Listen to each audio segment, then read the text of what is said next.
Hola, ¿qué tal? Muy buenos días. Muy buenas tardes. Y muy buenas noches. Y en cualquier latitud del mundo que te encuentres, esto es Cuestión Teatral. Y la cuestión de hoy es ser o no ser con las escuelas de actuación. Yo soy María Balam. Y yo soy Javier Villanova. Y acompáñenos a desentrañar este misterio que son las escuelas de actuación. ¿Cuál es su origen? ¿Cómo se formaron? ¿Cuáles son los tipos de escuelas de actuación que existen? ¿Y cómo perfilan los estilos actorales de los egresados? Y también nos preguntaremos si de verdad es necesario que un actor o un aspirante a actor pase por una escuela, por una enseñanza formal de algún sistema, de algún método de actuación, o si simplemente es mejor formarse en las tablas, haciendo teatro, haciendo series, haciendo cine. Y qué tan necesario es que exista un sistema, un mecanismo, una educación formal dentro de la actuación. Y pues bueno, vamos a empezar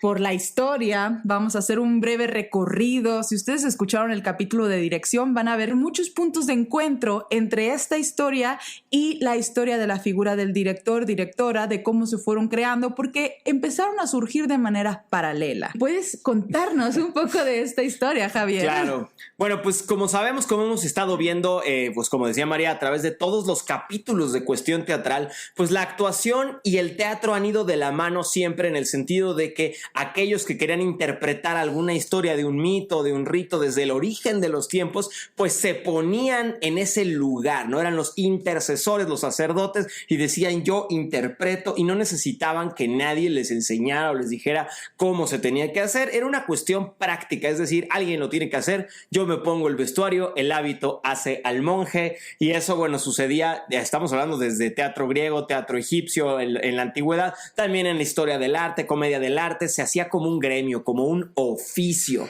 Es decir, la gente se pasaba, como lo dijimos también en el capítulo de actuación, pues hasta que no se gastaban las suelas de los zapatos, no decías que alguien era actor. Pero en las troupes actorales es en las que las familias se pasaban por oficio, como el gremio de los zapateros o el gremio de los carpinteros, de los herreros. Cada gremio tenía su oficio. Y así fue con la actuación toda la vida, hasta que ya por ahí de 1860 en Londres existe la LAMDA, la London Academy of Music and Dramatic Arts, que es la que se considera una de las primeras escuelas que ya incorpora vamos a empezar a enseñar un School of Theatre, una escuela de teatro o de actuación. Pero todavía era muy considerada esta escuela de actuación como las que existían antes, que eran como pequeñas casas productoras que estaban asociadas directamente a las producciones y a las necesidades que cada producción tenía. Es decir, sí ha habido escuelas de actuación antes de esta, pero eran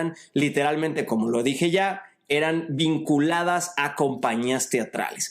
Pero ya en Rusia, a principios del siglo XX, que es como la gran revolución que tuvo el teatro después de, digamos, 7,000 años de hacerlo de alguna manera en representación, es decir, volver a presentar el rol que ya preparé, ya empieza a concebirse una actuación naturalista. Y esa actuación naturalista viene de la mano de textos como de Chekhov y Máximo Gorki, todo lo que estaban haciendo como el naturalismo. Y estos textos ya no pueden, como lo dijimos en la clase, en el episodio de dirección, ya necesitan otro tipo de actuación. Y ahí, con ese otro tipo de actuación, se crea el MAT, el Moscow Art Theater, o el Teatro de Arte de Moscú, que nace de la mano de Nevirov, Danchenko y Konstantin Stanislavski, quienes se preguntan cuál sería acaso la manera correcta de actuar, de interpretar estos papeles que necesitaban o que parecía que ya el texto demandaba una interpretación distinta, que no demostrara, que no fuera solamente la acción física o el ponerse de acuerdo de un trazo, sino más allá de eso, convertirse en el personaje. Y ahí Stanislavski empieza a desarrollar una cosa que él le llama la memoria afectiva. Y esa es una de las primeras teorías de Stanislavski, de lo que luego él se volvería el sistema Stanislavski. Luego él la desecha por completo, le parecen patrañas y se mueve a lo que él llama las acciones físicas, el sistema de las acciones físicas. Pero al hacer todo esto, Stanislavski, al empezar a preguntarse estas cosas, no solo medio que ayuda a inventar la figura del director de escena, es decir, alguien que no es el dramaturgo, alguien que no es los actores, actores y que empieza a prefigurar y a configurar todo el bloqueo que le llama Stanislavski, el bloquear las acciones, decir así se va a quedar, esto se va a hacer exactamente igual, cada función va a haber una cuarta pared y vamos a cerrar el universo lo más que podamos. Stanislavski crea un sistema para entrenar a sus actores y bueno, de ahí se derivan muchos otros preceptores como Michael Chekhov, que es sobrino de Anton Chekhov, que también funda su propia escuela, que fue alumno de Stanislavski, Vakhtangov, que también funda su propia escuela. Y bueno, todo esto les estoy hablando de los albores del siglo XX, o sea, 1907, 1910. Empezando el siglo. Justamente empezando como el siglo. Un cambio de sistema, un cambio de paradigma. Y fue una revolución en todo el mundo, es decir, no solamente en Rusia. Aunque sí, lo que pasó es que la gente iba a ver esos montajes de La Gaviota y otros montajes que estaba haciendo el Teatro de Arte de Moscú y salían muy sorprendidos porque nunca habían visto ese tipo de actuación. Y entonces, bueno, ¿qué pasa con Stanislavski? ¿Qué pasa con este sistema? Es que cuando van a Estados Unidos, hacen giras por el mundo, el Teatro de Arte de Moscú lleva sus giras en 1923 a los Estados Unidos, es presenciado, o sea, bueno, él y sus alumnos, porque lleva varios alumnos, por Lee Strasberg. Bueno, Lee Strasberg, de hecho, es interesantísimo porque la gente cree que fue alumno de Stanislavski. Él nunca conoció en persona a Stanislavski, trabajó solamente con dos de una alumna y un alumno de Stanislavski, que son Unspenskaya y Boleslavski, y ahí Strasberg toma este sistema de actuación, al menos la memoria afectiva, que es en lo que estaba clavado Stanislavski en ese momento. Y Lee Strasberg decide crear junto con el Group Theater, que era crearon un grupo que se llama el Grupo Teatro Group Theater, y este grupo construyen lo que se llamará después el Method Acting, la actuación del método, que él le llamaba la memoria sensorial, que era exactamente lo que Stanislavski tenía, nada más que... Esta metodología es la que se desarrolló en Estados Unidos. Precisamente esta metodología es recordar o así qué se siente tal o cual cosa o qué se siente tal o cual emoción o qué se sintió que te dijeran tal o cual cosa o que te rompieran el corazón o que se muriera tu abuelita y cómo se sentía en tu lengua, cómo se sentía en tus brazos, cómo se sentía la ducha en tu piel, cómo se sentía, exacto, es literalmente un enfoque total en todas tus sensaciones, pero en tu recuerdo y evocación. En México lo tradujeron después, cuando ya Sequizano y Mendoza introducen, porque todo es como los alumnos de los alumnos de los alumnos que toman... Pasando la estafeta. Pasando la estafeta y que además reinterpretan a como ellos lo entienden según su contexto, su realidad, su tradición teatral. Bueno, pues aquí le llamamos la memoria evocadora. Pero básicamente es esto, esta sensación de evocar que se siente tal cosa y prestárselo al personaje. Pero de ahí Strasberg se fue por ese lado, pero Stella Adler, que era compañera en ese momento, que ella había estudiado también con los alumnos de Stanislavski que vinieron, ella dijo, híjole, es que a mí este método no me hace sentido, me parece que tortura a los actores, que los hace que se estén lastimando para poder interpretar y recordando otra vez y otra vez la muerte de su abuelita o cuando su pareja les puso el cuerno y les rompió el corazón o así como que una especie de harakiri emocional constante de decir, oye, además ella decía que era medio esquizofrénico eso. O sea, además dijo, yo no sé si Stanislavski dijo eso porque a mí no me consta, no es eso lo que yo entendí de sus alumnos y se fue a París porque Stella Adler era de armas tomar y dijo, yo me voy a París y voy a buscar al maestro Stanislavski, que en ese momento ya no estaba en Rusia, estaba en París. Ella lo encuentra y le dice, oiga maestro, es que fíjese que en Estados Unidos están haciendo de su sistema que usted llevó en 1923, están haciendo un método, ya estamos hablando de los 40, imagínense, están haciendo este método y le llaman The Method Acting y yo siento que no va por ahí. Y le dice Stanislavski, no, pues yo ya ni hablo de eso, yo hace mucho tiempo que ya dejé atrás toda esta cuestión de la memoria afectiva, para mí ya son patrañas que hace que los actores se pierdan en quién sabe qué, y yo ahorita estoy en el sistema de las acciones físicas y en la disciplina del actor y en el bloqueo, es decir, en el trazo, y estoy muy clavado en el objetivo. ¿Cuál es el objetivo de estas acciones que me va a llevar a actuar unas circunstancias del personaje, pero sobre todo en imaginar? Él hacía mucho análisis de texto en ese momento para tratar de comprender lo que estaba sucediendo en la obra y poder imaginar qué me sucedería si yo hago esto, digo esto y estoy en estas circunstancias. Stella Adler regresa a Estados Unidos, funda la escuela de Stella Adler y dice, no, Strasberg está mal, y el método ya no es así. Y de hecho, yo sí estudié con Stanislavski, ahora sí que yo vengo directo del maestro, a mí nadie me contó y esto es lo que ahora está, ¿no? Y bueno, Strasberg tiene el Actor Studio, que se vuelve como la escuela de actuación de Estados Unidos, una de las más importantes por la que pasaron. Sí, hasta la fecha. Y Stella Adler pues funda su propia escuela y también se volvió extremadamente famosa. Se vuelven como las grandes dos escuelas de actuación y luego sale Meisner, que Meisner fue alumno de Strasberg y de Adler y él dijo pues como que los dos tienen razón pero ninguno tiene razón.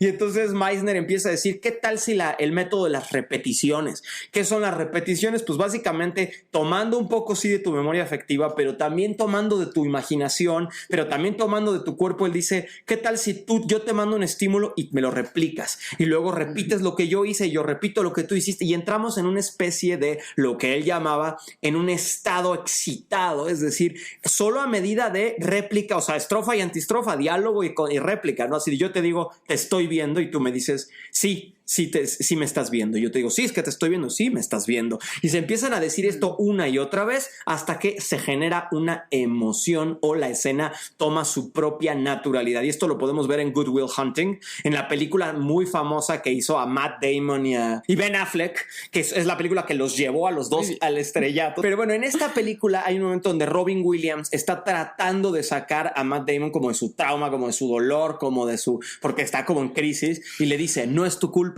Y él le dice, no me digas que no es mi culpa, es que no es tu culpa, no me digas que no es mi culpa, es que no es tu culpa, no es mi culpa, no es tu culpa, hasta que obviamente se quiebra y es un momento extraordinario. Y eso, digo, este ejemplo de actuación muy claro para quien no la ha visto, además es un peliculón, pero en esa escena Robin Williams y Matt Damon están trabajando lo que se conoce como un ejemplo de la técnica Meisner de actuación. Bueno, estas son como las tres técnicas, digamos, o bueno, también está la de Uta Hagen, también están los viewpoints, obviamente. Oye, es que hay muchísimas técnicas de actuación, pero digamos que las madres o de donde se ramifican todas las demás son estas tres que acabas de mencionar, Stella Adler, Lee Strasberg y Meisner, y estas corrientes, estas escuelas se crean en Estados Unidos y de ahí va bajando hacia México y América Latina. Digamos que el recorrido de las escuelas de actuación nace en Rusia con Konstantin Stanislavski y sus métodos de actuación para entrar en nuevas teatralidades y complejizar más el arte de la actuación. Esos cimientos que hace Stanislavski se pasan a Norteamérica con estas tres principales escuelas o métodos o técnicas de actuación y de ahí van bajando a México, sobre todo con la entrada del cine de oro mexicano, que fue entre 40, 50, que toda la industria empezó a llegar a México y por lo tanto también artistas, actores y sus técnicas de actuación, así como sus escuelas, sus metodologías. Y pues de eso también vamos a hablar un poco de cómo son las escuelas en la actualidad, cuáles son las características que tiene cada una, y este programa va muy encaminado hacia todas las personas que quieren entrar a una escuela de actuación y no saben todavía a cuál de ellas perfilarse, dependiendo de su tipo, de la forma en que quieren ser actores, ¿no? De cuál es el proyecto que tienen en mente, cómo se visualizan, qué tipo de actores, actrices quieren ser, y esto te lo va a dar mucho la escuela, porque la escuela es un lugar donde tú aprendes técnicas, metodologías y estilos de actuación. Y cada escuela tiene su propia forma de abordar una teatralidad, de abordar una actoralidad, y cada una te va a enseñar cosas, códigos distintos de actuación. Y además, como dices tú, responden a una realidad, como cuando llegó el cine de oro a Hollywood, o sea, de Hollywood a México en los años 40, 50, todas las escuelas de actuación estaban respondiendo a eso. Es decir, necesitamos actores, incluso, bueno, todo lo que les platicamos del Actor Studio, Stella Adler, Meisner, estaban pensando en el nacimiento de Hollywood. O sea, y bueno, de las talkies, las películas que hablaban y que ahora además, o sea, dejando atrás el cine mudo, ya querían este realismo para el close-up. Entonces, todo el method acting, todo Stella Adler, mucho de lo que hace Meisner, sí está pensado para responder a actores que ya los estaban pensando para las grandes megaproducciones producciones de Hollywood. Claro. Entonces, como dice María, no es lo mismo que tú digas, es que yo quiero estudiar en una escuela que me va a preparar para salir en una serie de Netflix, de Amazon, de HBO, o una escuela de actuación que me va a preparar para hacer teatro en Broadway o para hacer teatro en una bodega de arte cultural. O para hacer teatro clásico, o para salir en la televisión, para conducir un programa, ¿no? Todos son estilos de actuación distintos. Si estás disfrutando Cuestión Teatral y quieres ser parte de esta floreciente comunidad, puedes dar clic en seguir, darle 5 estrellas al podcast o compartir para que llegue a más amantes del teatro como tú. Y yendo un poco a México ya concretamente, justamente en los años 40, los que fundan la Escuela de Actuación, Escuela Nacional de Arte Teatral, de la que yo soy egresada y por lo tanto de la que me toca hablar, ¿no? Fueron Salvador Novo y tu tocayo Javier Villaurrutia, que tenían también este interés y tenían esta inquietud porque estaban observando el gremio teatral en general en México, no solamente ellos dos, pero ellos fueron los que concretaron esta idea junto con la maestra Clementina Otero, una grandiosa actriz. Tenían esta inquietud porque veían que en el resto del mundo se estaba profesionalizando la carrera de actuación. En Rusia, en Suecia, en Australia, en Estados Unidos y en París y aquí en México llegaban muchos esos rumores de que se estaban profesionalizando, se estaban institucionalizando, se estaban academizando, estaban generando nuevas tecnologías, nuevas técnicas que de alguna manera es una tecnología, claro, nuevas metodologías, y ellos no querían quedarse atrás. Decían, bueno, ¿y qué vamos a hacer? Necesitamos una escuela, necesitamos una profesión con currículos, con materias, con un plan de estudios, una forma de sistematizar esto para generar actores y actrices profesionales. Vamos a profesionalizar nuestro quehacer, vamos a profesionalizar nuestro oficio para que no solamente sea un oficio, sino también sea una profesión, y ya salir como del método anterior, ancestral, que es a través del taller, que es a través de las tablas, y empezar a academizarlo un poco más. Entonces, Clementina Otero justamente viaja a Estados Unidos, ve todas estas escuelas de Strasberg. Se inunda, se empapa. Sí, se empapa de todo esto y regresa con una idea de cómo crear un plan de estudios. Y entre los tres pues se ponen de acuerdo, van a Bellas Artes y les dejan crear esta escuela que en su inicio era la Escuela de Arte Teatral, no tenía el carácter de nacional lo adquirió en los 90s, pero esto fue en 1900, si mal no recuerdo, se funda la escuela el 15 de julio de 1946 y 3 años después se le agrega la carrera de escenografía, porque lo que querían era que fueran licenciaturas desde el inicio, que se academizara y que uno se profesionalizara y pudiera tener un título, es decir, un documento oficial que acreditara que tú eres una actriz, un actor preparado con múltiples herramientas, con muchas metodologías y a la par de cualquier estrella de cualquier parte del mundo. Y que eso es algo que se sigue peleando, es decir, no crean que, o sea, si lo piensan, los 40s o los 50s fueron a la vuelta de la esquina. Si estamos hablando hace 70 años, no es que la historia de las escuelas de teatro con certificado, con licenciatura, sea muy antigua. De hecho, todavía en los años 2000 hay muchas escuelas que tienen mucha trayectoria, mucha historia y que todavía están pugnando con la SEP, que es la Secretaría de Educación Pública, al menos de México, todavía están pugnando porque les den licenciatura, porque sus egresadas y egresados puedan decir, yo tengo un papel que avala y certifica que cursé todas estas materias y que soy un profesional, ya no soy un oficiante, como decíamos hace rato, es decir, no es que me formé porque mi familia son teatreros o porque desde chiquita salí yo en las obras de tal o cual o porque llevo muchos años actuando. Porque nací en una familia de actores, que era la forma en la que aprendías el oficio, sino porque yo lo decidí y yo entro, me especializo y aprendo y me matriculé. Ajá. Y tengo mis calificaciones. O sea, además, yo siempre me reía mucho cuando estudiaba actuación porque decía, ¿cómo que saqué 9 en actuación o 7? O sea, me daba mucha risa porque yo decía, ¿cómo puedes tú O sea, como en las matemáticas, pues yo sé que si me respondiste que 5 más 5 es 10. Sí, que es algo objetivo, ¿no? Es objetivo. Y el arte es completamente subjetivo. Exacto, ¿no? ¿Quién evalúa que sí sabes sentir? ¿Cómo se evalúa que realmente eres un actor certificado? O sea, a mí siempre me hacía mucho shock en el cerebro porque de verdad me costaba mucho decir, ok, ¿quién reprueba? ¿Quién pasa? ¿Cuáles son las métricas? ¿Cuáles son las rúbricas? ¿Cómo se ponen de acuerdo los profesores para que no sea algo como de yo no le creí o yo sí le creí o para mí tiene madera de... Es más, creo que es un debate todavía muy importante. Hay maestros que todavía a la fecha te dicen tú no eres actor o tú no puedes ser actor o tú no pasas, tú sí pasas,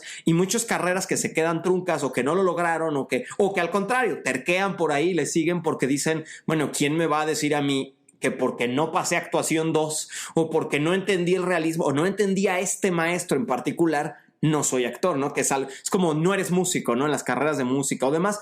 Pero ciertamente lo que dice María es, esta carrera nació para profesionalizar y ponerse a la altura del mundo, porque en todo el mundo surgieron en los 40s y 50s casi todas las escuelas de actuación y los College of Drama que tú te vas a encontrar por todo el mundo surgen en ese momento histórico. En ese momento histórico, sí, porque se buscaba, como ya lo dijimos, profesionalizar. Entonces, vamos a entender también cuáles son los diferentes tipos de escuelas para ver cuáles son las formaciones a las que podemos acceder.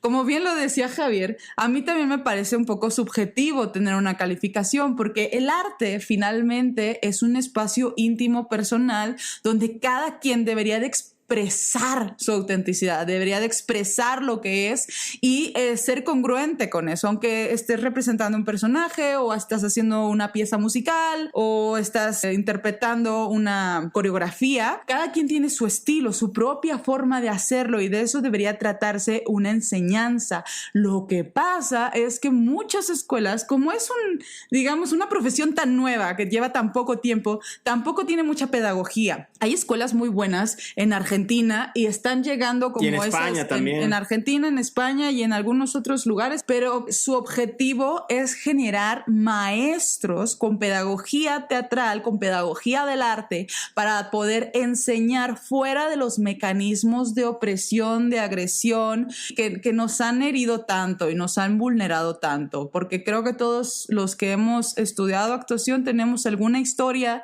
de abuso de autoridad, abuso de poder, donde los maestros o maestras te dicen cosas hirientes a tu ser, que si eres bueno o mal actor, que si vas a lograr algo en la profesión, que si tus características físicas no son las adecuadas, y así pues cada quien con sus propios impedimentos intelectuales o emocionales pues trata de dar clases, pero no tiene las herramientas pedagógicas y muchas veces hace mucho daño y genera que los alumnos se alejen de la carrera o digan no, esto no es para mí, o qué ambiente tan hostil, o se pongan muchas corazas y empiecen a defenderse desde la agresión también y a demostrar, a querer decir este es mi lugar, ¿no? A mí no me quitas, pero eso no es necesario y es algo que también en algún momento deberíamos de tocar y abrir un programa especial de para pedagogía. De pedagogías teatrales, de nuevas formas de enseñanza, porque esto tiene que cambiar y ya se está cambiando. Hay una obra ahora que acaba de terminar temporada en la ENAD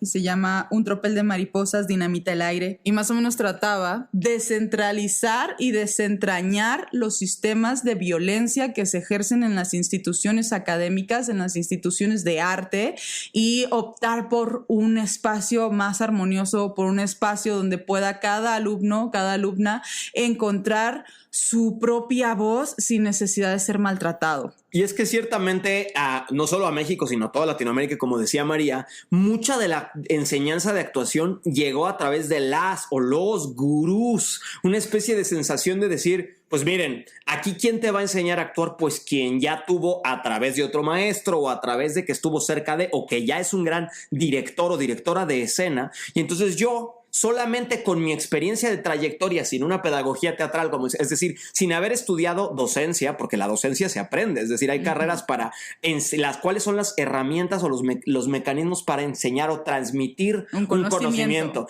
Y aquí no, o sea, bueno, todavía Sekizano, que también fue una de las grandes figuras que justamente cuando se estaba formando la ENAT, la Escuela Nacional de Arte Dramático, él ya venía exiliado de Estados Unidos, que en realidad antes lo habían exiliado de Japón, que lo habían exiliado de Europa, o sea, fue el constante exiliado, pero él sí había trabajado con Meyerhold, él sí había trabajado con Stanislavski directamente. Cuando él llega a México, él llega como el maestro de maestros. Lázaro Cárdenas le dio permiso porque venía exiliadísimo y tuvo que escribirle una carta al presidente Lázaro Cárdenas, pero ya que lo dejan pasar con toda la trayectoria que traía y que claro, le estábamos copiando a Estados Unidos los methods, como decía María, la currícula se estaba formando y de repente llega el maestro Sekizano y Sekizano dice, este japonés que además en México, yo creo que en Latinoamérica pasa mucho todo, también, como que tenemos esta cosa de malinchismo, que es una palabra muy mexicana, que es cuando viene de afuera lo exaltamos muchísimo, como si fuera muy superior a lo que estamos haciendo aquí. Le dieron ese lugar y bueno, claro, nadie le quita todo lo que el maestro Sekizano trajo. De hecho, creo que uno de los grandes preceptores del teatro mexicano junto con Héctor Mendoza también, pero empezaron a instaurar esta cuestión del maestro que te dice tú sí, tú no, aprende a hablar, no lo haces bien o te humilla, y hay muchos recuentos de gente que dice que pues era durísimo, igual que Margules, igual que Mendoza, igual que José Caballero. Es decir, hay una línea de maestros que pues hicieron lo que pudieron y lo hicieron de manera extraordinaria, estaban aportando muchísimo a la enseñanza teatral, pero era esta cuestión de como yo tuve la experiencia directa con otro maestro o como yo dirijo, luego entonces yo enseño. El realismo, tú si sientes, no sientes, o te lastimo emocionalmente sobre pretexto de que sientas en escena, o te humillo para ponerte en un lugar de vulnerabilidad. Para que te fortalezcas, muchos decían eso. Para te humillaban para que hicieras un carácter, para que desarrollaras un carácter, porque la profesión es muy salvaje y entonces hay que desarrollar un carácter. Pero bueno, eran las épocas donde decían que la letra con sangre entra y pues esas ya no son estas épocas. Y vamos a entrar en materia ahora de entender cuáles son los tipos de escuelas de actuación, ¿no? Cuáles son, como lo vimos en el capítulo anterior acerca de las gestiones. Aquí es muy parecido porque también tenemos a las escuelas públicas y las escuelas privadas que son muy distintas tanto en su concepción como en su forma de abordar estilísticamente la actuación. Vamos a empezar por las privadas, que son las escuelas. Por ejemplo, aquí en México está Casa Azul, está la de Patricia Reyes Espíndola, Andrés Soler. La Andrés Soler. Bueno, pues hay, o sea, no vamos a irnos una por una porque además de que pues hay muchísima, bueno, está el Cefat, está, o sea, la que es la TV Azteca, está el CEA de Televisa. Hay una gran variedad de la escuela de teatro ruso, o sea, porque también hay una escuela de teatro ruso que pues es privada. O sea, en realidad hay muchas escuelas, pero muchas están agarradas de un nombre, o sea, como la de Patricia Reyes Espíndola, por ejemplo, Andrés Soler, o sea, es decir, son escuelas de si tú quieres formarte como toda esta familia, este legado que ya traemos, pues vente a esta escuela, o como dice María también, pues son escuelas que se han formado de manera privada para como decíamos hace rato, para lograr introducirte en cierto tipo de producto fílmico, producto de serie, para responder a una necesidad, ¿no? Y la característica principal de estas escuelas privadas es que efectivamente es un negocio para las personas que la administran y comandan estas escuelas. Necesitan obtener un recurso económico. Se gesta con los recursos a través de los estudiantes, de las colegiaturas que ellos pagan. Generalmente son no tan accesibles para toda la gente por el precio que uno tiene que pagar.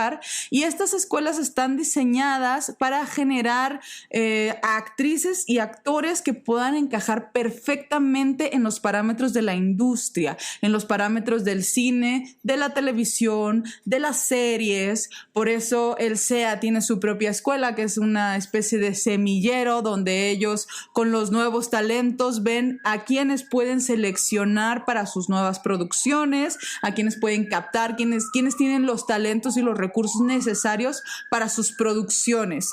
Y también está el Cefat, que es de Televisión Azteca, que hace exactamente lo mismo. Y Casa Azul, que nació de Argos. O sea, que Argos era otra televisora diferente a TV Azteca y diferente a Televisa, que decía, nosotros en cada telenovela o en cada serie, que antes ni la llamábamos series, pero eran las telenovelas, en cada producción hacemos arte, hacemos cine, se graba con cámaras de cine, con actuación realista. Ahora sí que como Stanislavski a inicios del siglo XX, Argos decía, a finales del siglo XX decía, nosotros vamos a darle un giro de realismo, de verdad, incluso Argos trabajaba ese tipo de corte, digamos, que se hacían con cámaras de cine, con directores de cine, con actores y actrices de teatro. Argos empezó así y dijeron, bueno, en nuestra escuela, porque también vamos a tener nuestro semillero, como decía María, va a buscar esos actores que puedan hacer teatro, o al menos esa era la misión de Casa Azul, que puedan hacer teatro, pero que realmente estén hechos para nuestras telenovelas, para nuestras producciones de televisión, pero que puedan profundizar, que no se vuelvan efectistas, que no estén buscando nada más la emoción superficial, sino que de verdad puedan construir personajes complejos, ¿no? Entonces, bueno, de todas maneras estaban pensando en sus producciones televisivas.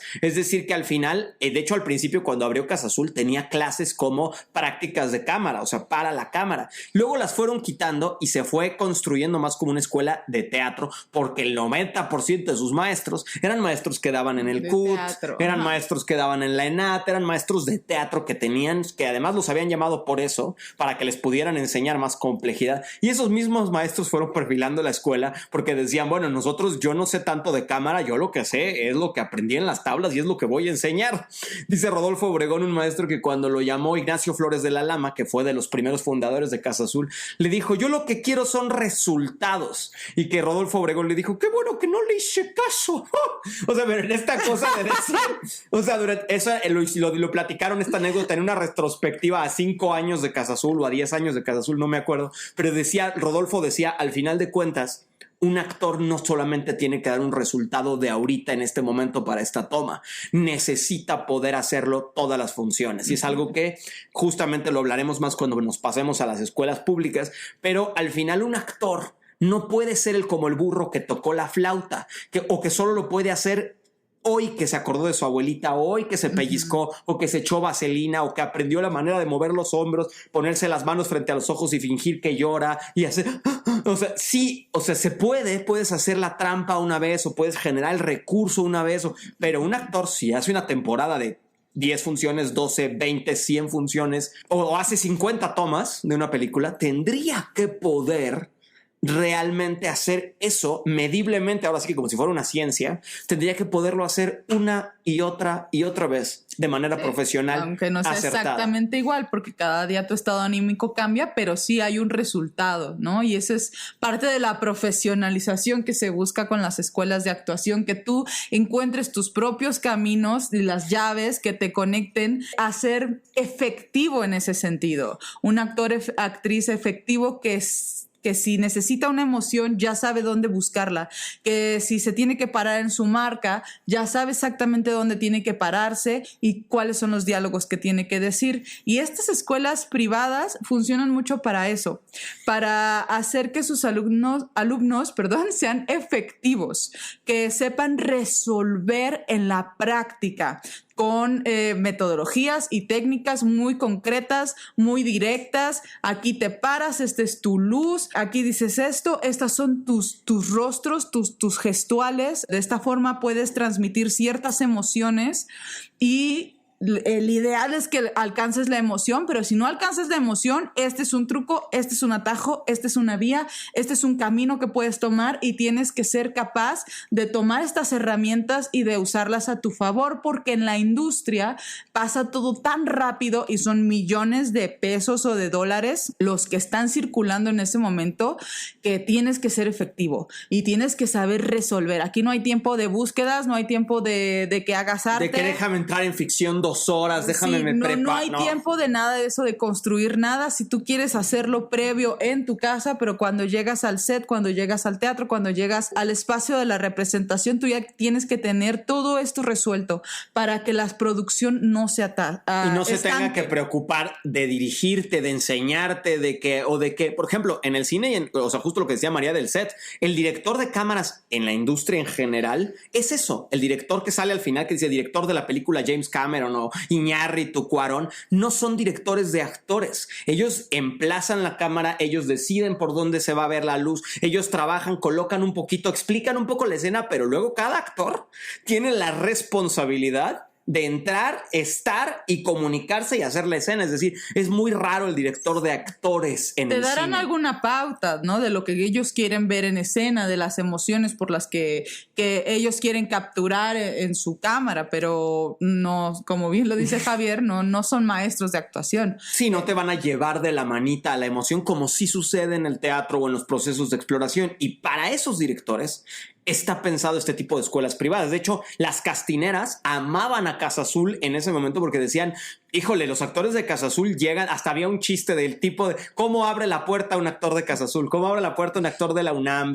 O sea, justamente el chiste era entre las escuelas privadas, las escuelas públicas y otro tipo de escuelas que también vamos a hablar, o el oficio, pero cómo los que se educaron en las tablas, pero cómo abría cada quien la puerta. Pero lo que ciertamente decían los de las castineras, los que estaban a cargo de elegir al talento para las películas, las series y demás. Las comerciales. Los comerciales, es que decían, es que el actor de Casa Azul o los actores de las escuelas privadas llegan y ya están. Así leen el diálogo, 2, 3, y listo, va. Hazme el casting. Y además les sucedía algo o funcionaba o estaba ahí, ¿no? Y que justamente los actores de otro tipo de escuelas decían, no, pero a ver, explícame un poco más, ¿no? Dame el contexto de la escena y por qué. Y le decían, es un comercial de detergente. O sea, no, sonríe, muestra el detergente a cámara, que no se salga, que no te tape la cara tampoco. Justamente, ¿no? Entonces, bueno, en Casa Azul, pero también en el Cefat, pero también en el CEA, y al rato María lo dijo muy bien cuando dijo los semilleros, es como en el fútbol. O sea, yo sé que con esta metáfora en toda Latinoamérica, Iberoamérica nos van a entender.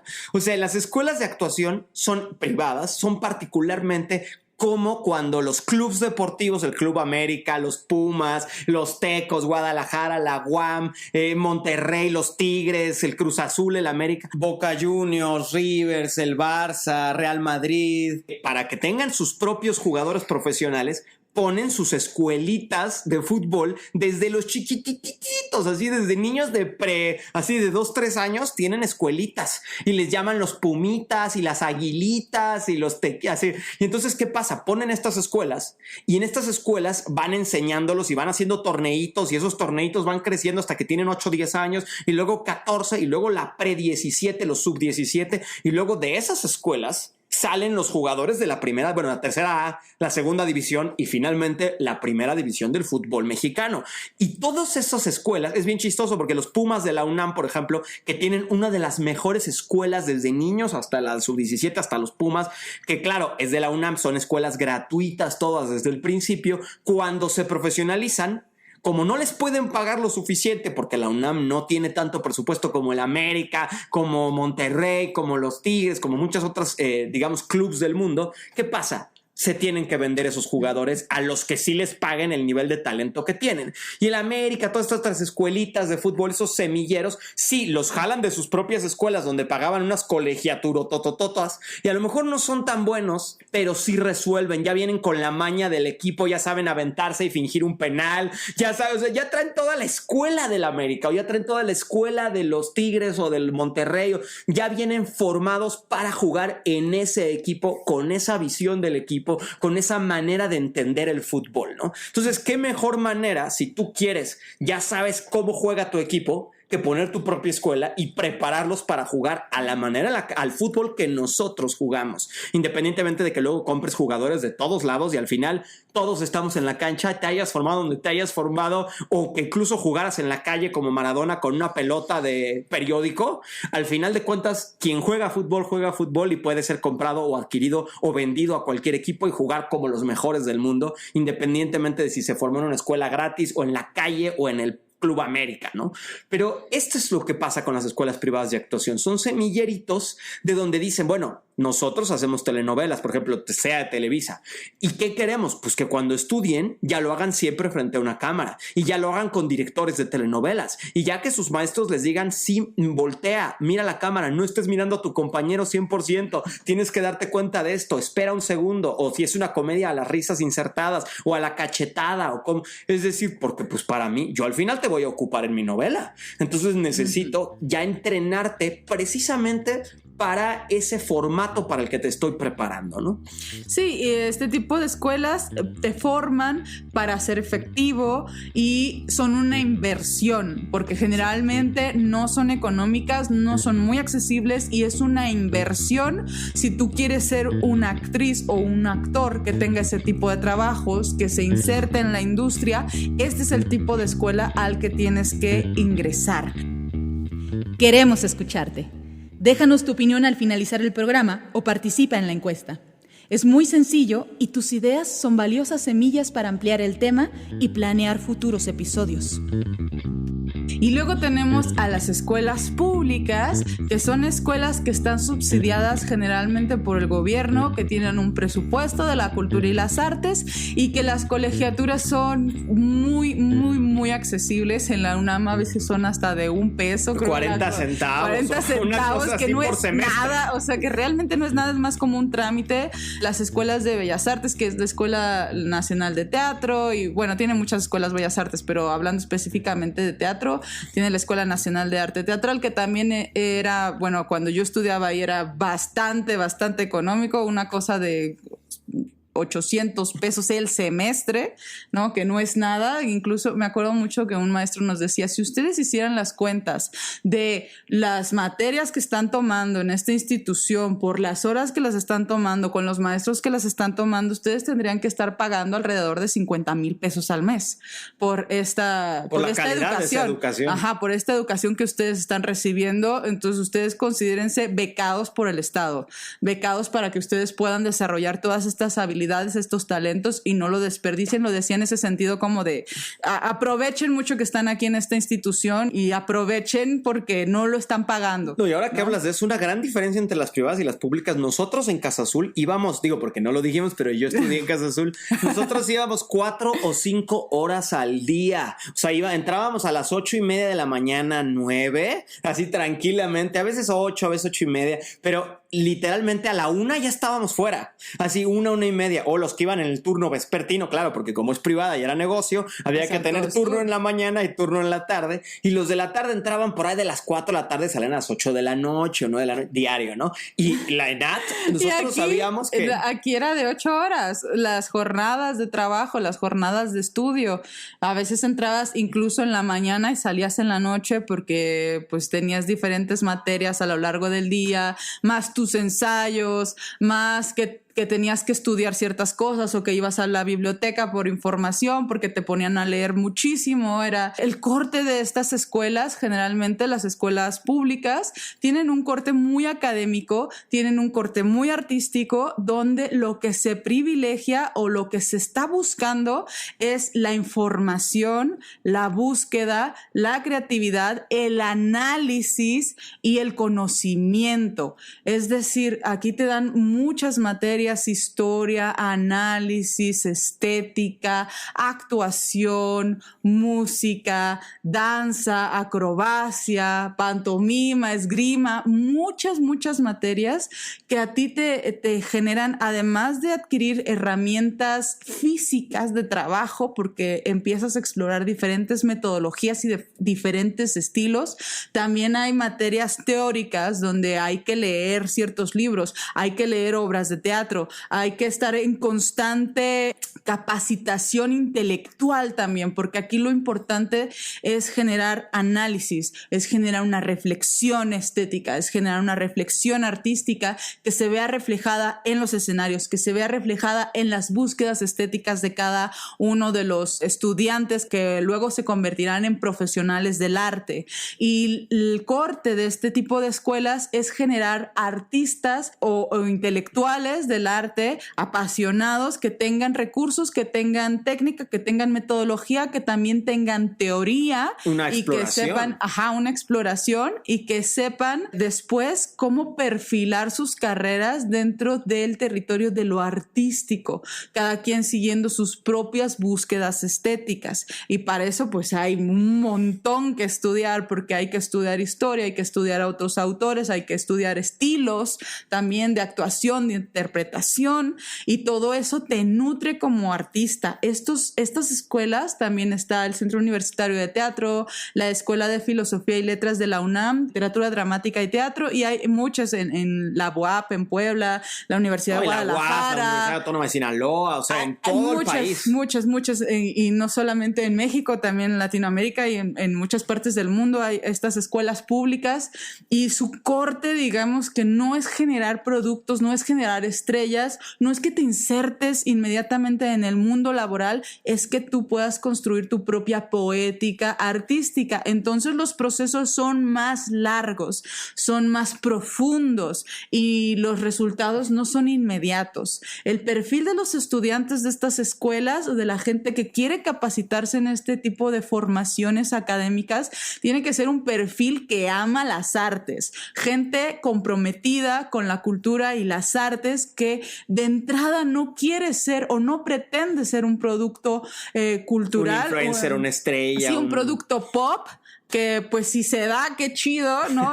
Sí, también sucede. no, si sucede está perfecto, pero no es el objetivo central de la formación de estas escuelas, de estas academias. El objetivo central es crear seres artistas integrales, que tengan conocimiento de todas las áreas, que puedan desarrollarse en todas las direcciones, y que te den múltiples herramientas para que tú puedas desarrollar tu propia poética. Y estos procesos son largos. Además, nodal, porque de entrada en la ENATA estudian 4 años, o sea, por hablar de una, y que creo que nosotros tuvimos en la pandemia la posibilidad de hablar en un canal que teníamos justamente de actuación y de teatro, de hablar con el director de la Escuela Nacional de Arte Teatral de Guatemala, ¿no? Entonces él me decía que era muy similar a la Escuela Nacional de Arte Teatral de México, y que de hecho los programas se habían homologado, que estaban en constante comunicación, y es decir que pues realmente funciona un poco en Latinoamérica como universidades de teatro públicas, pero que tienen 4 años más el año de montaje muchas veces, o 3 años más un año de montaje o de tesis, ¿no? De realmente preparación, pues con muchísimas horas de estudio, digamos. Incluso nosotros los de Casa Azul les llamábamos o los monaguillos del teatro, los de la ENATA, o sea, que eran como... es como un claustro. Como es un claustro. Y a los del CUT, que eran los de la UNAM, les decíamos los soldados del teatro, porque era como el ejército, ¿no? Pero curiosamente, esta como envidia, y luego se dan estas luchas entre escuelas y cuál es la mejor, pero es que sí es cierto que nosotros teníamos, ahorita que María hablaba de todo lo que les daban de contexto, historia del teatro, de esgrima, de acrobacia, nosotros teníamos 2 horas de teoría a la semana, y literalmente alguna vez que yo tenía todas las ganas de saber. Y nosotros teníamos que leer 2 obras de teatro a la semana mínimo, y un libro.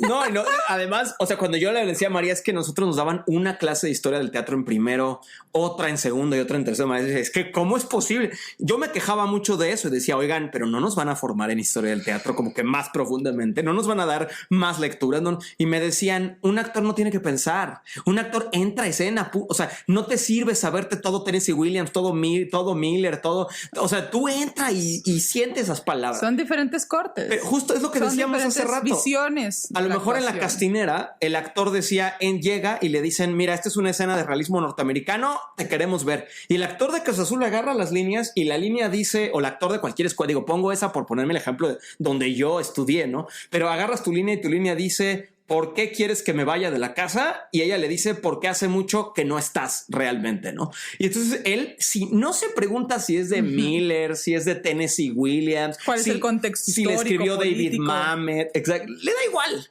Se lo aprende, se para frente a su compañera, la mira y a ver qué pasa. Porque es efectivo. Y justamente uno de los grandes retos a los que nos enfrentamos las personas que egresamos de las escuelas nacionales o públicas o con este corte cultural y artístico es que luego cuesta trabajo o hay un shock para entrar al mundo profesional, digamos, de la industria, de las castings, de las comerciales, de las series, y es que no te enseñan a resolver, te enseñan a generar procesos procesos muy profundos, muy enriquecedores y vitales para la creación artística, pero que no te sirven realmente para enfrentar luego el mundo profesional o laboral. Por eso digo, cada escuela tiene su corte, cada escuela tiene su forma de abordar la actuación y tiene que ver más con qué tipo de actriz, actor tú quieres ser. Así es. Yo tenía muy claro que yo quería ser una actriz completa, una actriz integral, una actriz formada en Bellas Artes, porque yo quería tener muchas herramientas artísticas de creación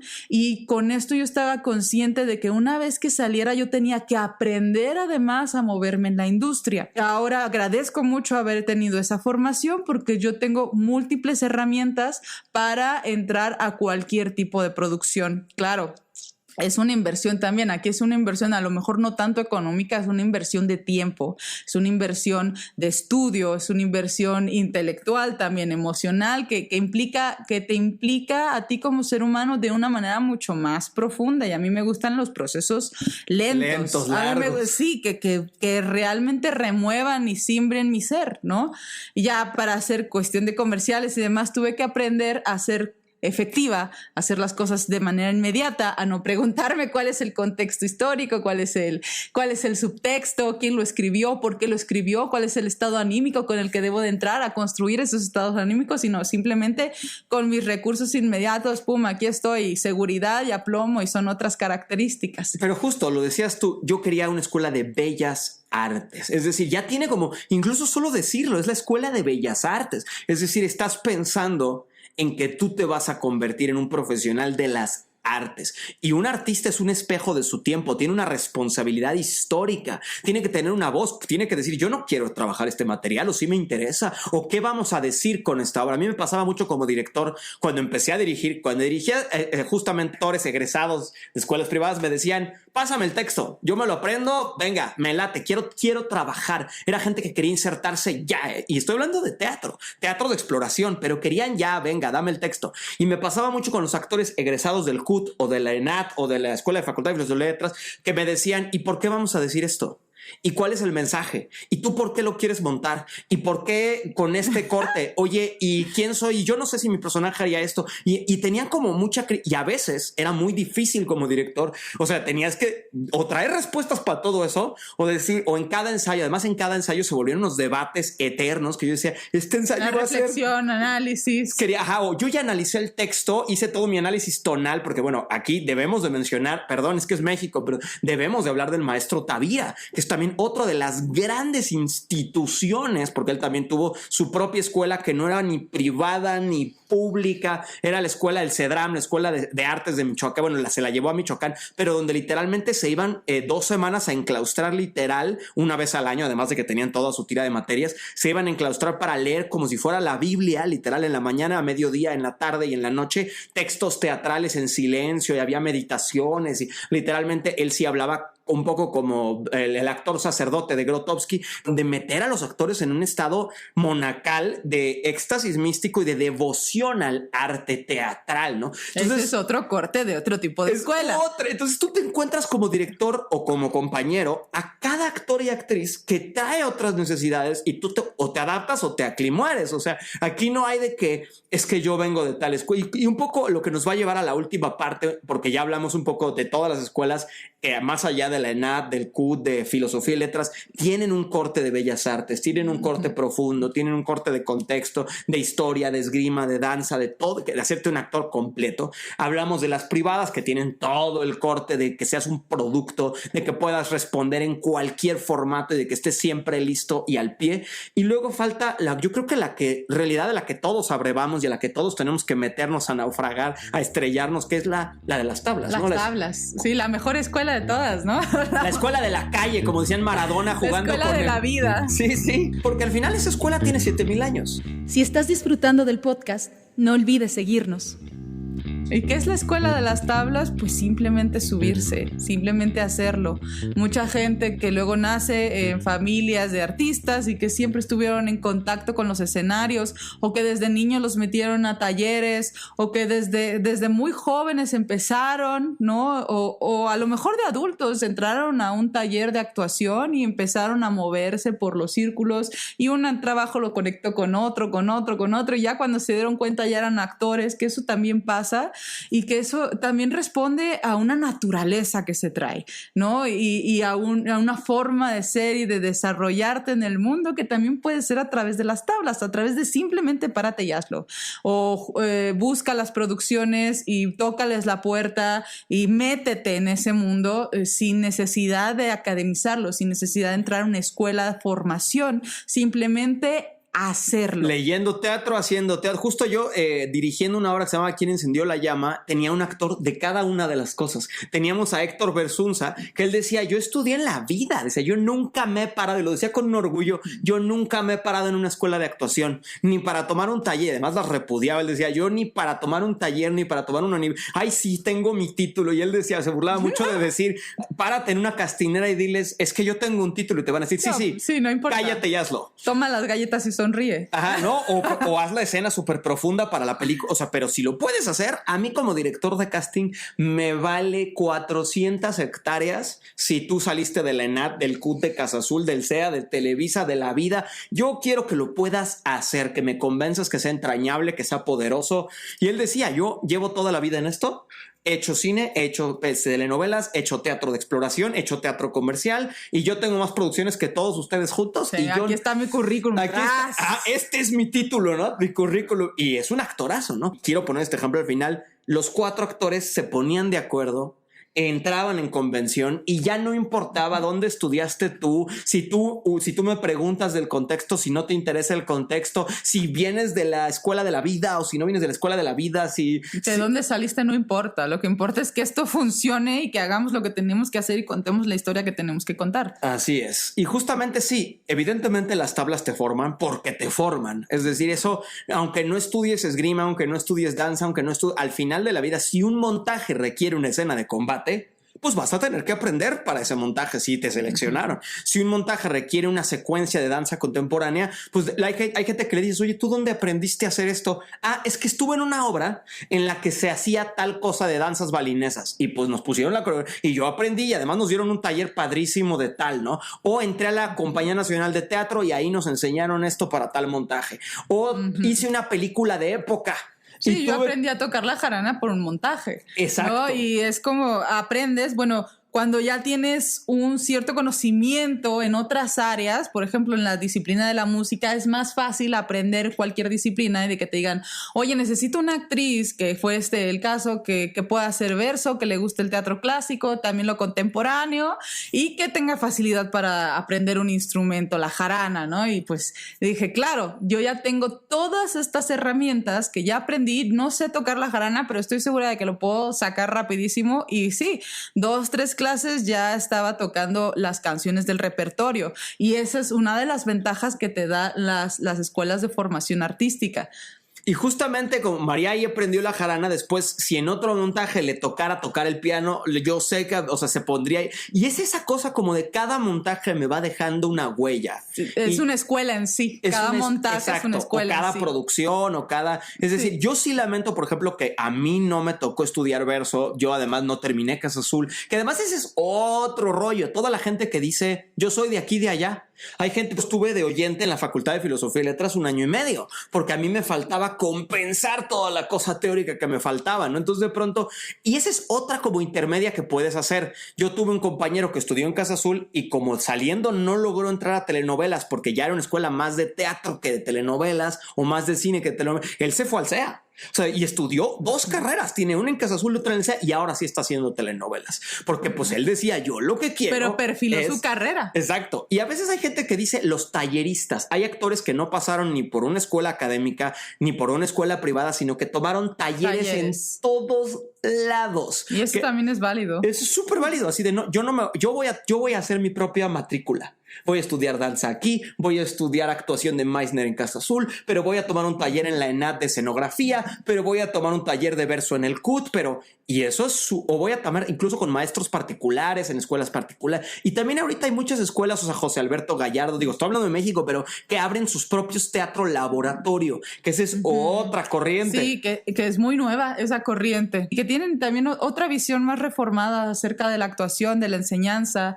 Y ahora que estábamos hablando de las tablas, pues me doy cuenta de que no hay una forma correcta de abordar la actuación o de aprenderla.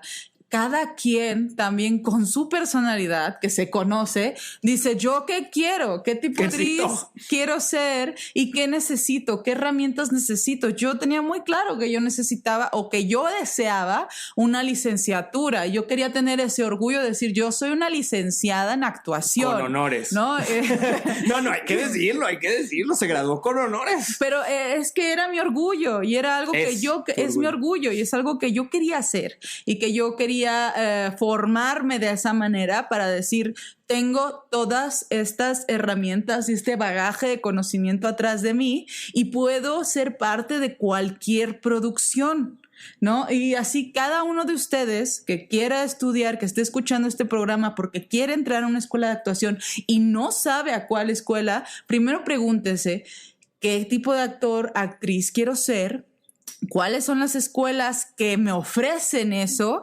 ¿Cuáles son más adecuadas para mí? Porque también muchas veces tienes que cambiarte de ciudad, tienes que trabajar, tener trabajos paralelos porque hay que pagar colegiaturas o material de escuela, aunque sea una escuela pública, ¿no? En mi caso. No, y rentas, si te vas a otra ciudad. Sí, te vas a otra ciudad y rentas y comida y la vida y tienes que tener un plan. O cómo me voy a convertir en actor, me voy a acercar a la gente de las compañías de teatro de mi comunidad y voy a empezar ayudándoles y después con pequeños papeles y aprendiendo de ellos en las tablas o este caso que le pasó a Yalitza, ¿no? Que ella no sabía nada, nunca había estudiado actuación, era maestra, la convocan para un casting, se queda con el personaje, la nominan a Óscares y es como... No, y ahora está estudiando, pero ella misma dice, yo estoy estudiando por gusto, o sea, como talleres, por gusto para complementar, pero justamente yo ya sin haber pasado por toda una carrera yo ya estoy en las grandes producciones, digo, no lo dice con ninguna soberbia, lo dice como yo ya estoy en este lugar, es como ya estoy en este lugar porque la vida me puso en este lugar, ahora voy a tratar de complementar lo que yo sienta, que necesito para seguir actuando porque ya estuvo en Mujeres Asesinas, ya ha hecho muchas otras producciones. Sí, tiene un gran currículum ahora y es una persona que no estudió. Y había gente que decía que su naturaleza le permitió poder estar en un set y mostrar lo que tenía que mostrar, ¿no? Y conectarse con las emociones que se tenía que conectar. Entonces eso prueba que no necesariamente necesitas una escuela, pero sí es importante que tú te preguntes qué tipo de actriz, actor quiero ser. ¿Dónde te ves? ¿Y cuál es el camino que yo me quiero labrar para mí misma, para mí mismo? Entonces, dependiendo de eso van a ser las decisiones que tú tomes. Obviamente, si me lo preguntan a mí, yo les diría, estudien en una buena escuela, estudien en la escuela que más les haga sentido a su corazón, pero caminos hay infinidad y tampoco el que estudies en una institución te va a hacer buen actor, buena actriz. O sea, eso también es algo que se lleva, algo que se entrena en las tablas y algo que se descubre en sí mismo, que cada quien tiene que descubrir. Y ahora hay todo un debate con que si los influencers los llaman a teatro, que si los influencers los llaman a cine, que si los influencers los llaman a serie, influencers que no estudiaron ni artes, ni hacen teatro, ni se dedican, y de repente están en la... Y yo digo, bueno, a ver, si esa persona, por sus seguidores, sus followers, por lo que tú quieras, mandes y gustes, está insertado en la industria se está aprovechando de ese capital político, ese capital humano y que quiere atraer ¿qué? Quiere atraer un montón de vistas, quiere views, quiere que la gente atienda al teatro, que ve. Y al final este es un negocio de entretenimiento, sea teatro de arte de Moscú, de Royal Shakespeare Company, porque la Royal Shakespeare Company ahorita está haciendo un Romeo y Julieta con un actor famosísimo, ¿no? O sea, al final, y es decir, siempre Broadway, Off-Broadway, siempre van a tratar, todos queremos que haya gente en la butaca. Sí, todos queremos vivir bien de nuestro arte. Y que se venda y que regresen y que sea un éxito comercial. Y en ese sentido, justamente caminos, como decía María, caminos para llegar a pararte en un escenario hay 300 millones. Lo importante es qué sueñas tú, cómo te ves tú, qué herramientas crees tú que quieres tener, porque es súper personal. Y al final del día, si tú lo logras, no se lo vas a deber ni a la ENAD, o sea, ni a la escuela, ni a Casa tus padres, ni a las compañías con las que trabajaste, sino a tu trabajo, a tu talento y a tu capacidad. Así es, a todo lo que tú hayas hecho para ponerte en ese lugar. Y justo aquí hay como una anécdota que me parece bonita, corta y que viene mucho a cuento, que es, al final de cuentas, un actor es como una fruta. Y esto es bien bonito porque, o sea, yo la verdad cuando conocí a María no sabía distinguir ni un la sandía del jitomate. La sandía del jitomate. O sea, por poner un ejemplo muy bobo, pero es que yo de verdad con legumbres, frutas y verduras estaba yo mensísimo. Y cada que me iba... Pero ya estás aprendiendo, ya lo estamos entrenando. Cada que iba yo al mercado, María me decía, pero estos limones no tienen jugo, están secos. ¿Cómo me trajiste esto? Y yo, no sé, me lo dieron. Te dieron la cara, y luego, este aguacate no está para hoy, o estos plátanos ya están, o están verdes, o están demasiado amarillos. Pero eso se aprende en la vida, sí, yendo al mercado, pero o alguien que te enseñe, ¿no? Sir Laurence Olivier, que es como uno de los grandes actores que el Hamlet de Londres. Y además los premios hoy en día en Londres, cada que te ganas un premio como un gran actor dentro del circuito teatral, se dan los premios Olivier. O sea, es decir, es como la gran institución del teatro, pero también del cine comercial y del teatro de la época del siglo XX. Lo hicieron Sir Laurence Olivier. Bueno, Sir Laurence Olivier fundó una escuela de teatro en el Old Big Theatre en 1940, justo cuando dijimos, y esto como para recapitular todo el programa, ¿no? Que en los 40s y 50s es cuando arrancan en todo el mundo de actuación. Justamente, entonces el Old Big Theatre, que era un teatro que tenía mucha trayectoria, mucho tiempo, que pues, o sea, una institución en Londres, tenía un cuartito como un anexo que daba a un mercado de frutas. Y justamente le empezaron a decir a ese lugar, bueno, Sir Laurence Olivier dijo, oigan, y si empezamos a formar como un semillero a los jóvenes que se acercan al teatro, que querían trabajar en las producciones del Old Big, él dijo, oigan, ¿y si los formamos? ¿Y si nosotros les enseñamos cómo se actúa en el Old Big Theatre? Entonces fue como, ay, qué buena idea. Y entonces ponen una escuela de actuación en un cuartito, que ahora ya es la escuela del Old Big Theatre, que es enorme y que tiene dinero del Estado. Ya no da una frutería. Ya no da una frutería, o sea, ya es toda una institución y además el Estado británico les da mucho dinero para que lo hagan. O sea, ya está medio subvencionada, es una mezcla entre privada y pública, pero lo fundan este cuartito que daba una frutería y justamente a los actores de esa escuela les llamaban fruits, o sea, literalmente, o sea, frutas, porque decían, y justamente era bien tierno, porque además de que daba al mercado de frutas, decían, era The Fruit School, la escuela de frutas, porque ellos decían, bueno, es que este todavía está verde, este todavía no está maduro, o este todavía es una semillita, o este ya se pasó, ya lánzalo a actuar, güey, ya está demasiado, ya, si no se nos va a podrir aquí, ¿no? Esto es un exótico, una fruta exótica, es como un kiwi o un lichi. Una fruta del dragón, uy, ya tenemos demasiadas naranjas, ya no dejas entrar este tipo de actores. Es decir, eran the fruits los actores. Y, digo, nada que ver con the being fruity, como de tener este lado medio andrógino. No, que también es un término muy británico. No, era porque además los actores siempre somos medio exóticos, medio andróginos, medio dragon fruit, medio una mezcla de géneros, estilos, tonos. Pero no, aquí tenía que ver precisamente con que daba la frutería y con un proceso de maduración. Porque para el escenario hay que prepararse. Ya, ahora sí que como dicen Stanislavski, un actor se prepara. Y yo siempre digo, la ola para romperse no se prepara. Entonces yo soy la otra escuela, ¿no? Pero al final de cuentas hay un proceso de maduración. Yo no sé si se prepara o se rompe, pero hay que literalmente dejarlo al calor, al fuego del escenario, dejarlo a la temperatura ambiente para que vaya madurando y para que sea comestible, para que ese producto no te haga daño cuando te lo comas en el escenario y digas, ay, como que me sentó mal ver este actor, como que me incomodó, no, había algo raro en su actuación, no sé qué, pero me incomodó verlo la hora y media, o al contrario, ay, me cayó tan bien este actor, me sentó tan bien esta representación.